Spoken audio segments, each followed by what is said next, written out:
Hey guys, Brian here. Just doing a quick update for you on the 90-gallon planted discus tank. As you can see, I did a pretty major re-scape today. This is more of a temporary re-scape, I think. I've got some big time plans to kind of do a different setup in here, but for now, I thinned it out quite a bit and actually added some stuff too, though. But it's opened the tank up quite a bit. As you can see, it's brought discus out into the forefront a little bit more. Sorry for the glare there, but up in the glare area, my reflection D right there. One of the red velvets is out. The little yellow guy is out. There's one of the blue cobalts, two of them you can see in that frame, one behind the Java fern there and one in front of it. And what's really pumped me up is the white butterfly has finally started to come out. I've had this thing since Tuesday, I believe, yeah, and I've not seen him since I've had him, other than if I kind of look really hard between plants and stuff. I did catch him eating today, so that's good. Before I did the re-scape, he was in the plants and I caught him eating some bloodworms that kind of drop down behind the plants. There's the other two blue cobalts back here. So everything's going good. When I first did this morning, I kind of sat back and looked at it and didn't really like it, but the more I look at it, the more the water's cleared up throughout the day, I'm actually kind of digging it. So what I did is I put the one big sword I had left over in that corner. It was over kind of in the middle before. It had a really big runner, which is this sword right there. So I separated it and kind of put it between the driftwood there.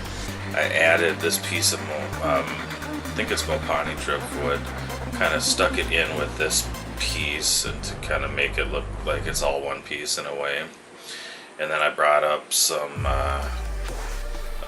petrified wood that I haven't used this in, I don't know, a year or two. I don't know, some of you guys who have followed me for a long time might recognize this from one of my old cichlid / oddball type tanks. Took the temple weed that used, or temple plant that used to be over in this corner. It was started as two small plants that I got from J. Corn's IA, and both of them grew basically up to the top of the tank, like almost 2 feet tall. I separated them, and then there were runners off of both of those, and so I kind of made just a bushing area there. Another small sword runner back here. I planted a little bit of the high-grow sunset, and then I brought the bacopa that I had in back, brought it out front a little bit right there.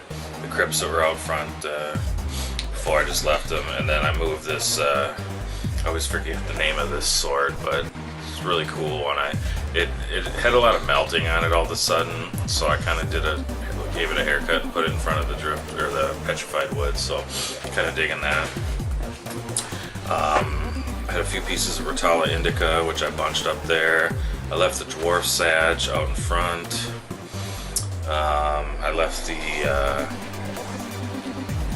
glosso that I had where it was, and one kind of bunch of micro sword where it was, and then there's a couple more smaller pieces of right there of temple plants. So keeping it pretty simple. Oh, and the banana plant is right there too. So keeping it pretty simple, but I'm liking it. We'll just kind of see what happens, and once I'm able to get the funds for kind of a complete different re-scape, I'll go ahead and do that, but I'm digging it now. This is more or less kind of going to be, I guess, the discus grow out tank.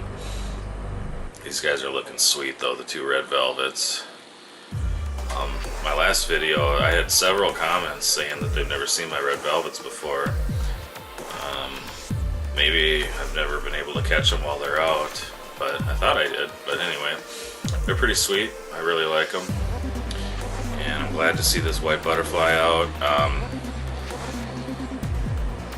He's gonna look awesome when he's grown out. Completely different coloring than this, but looking forward to that. So other than that, that's basically it on this tank. Hope you guys all had a great 4th of July, as always, thanks for watching. Later.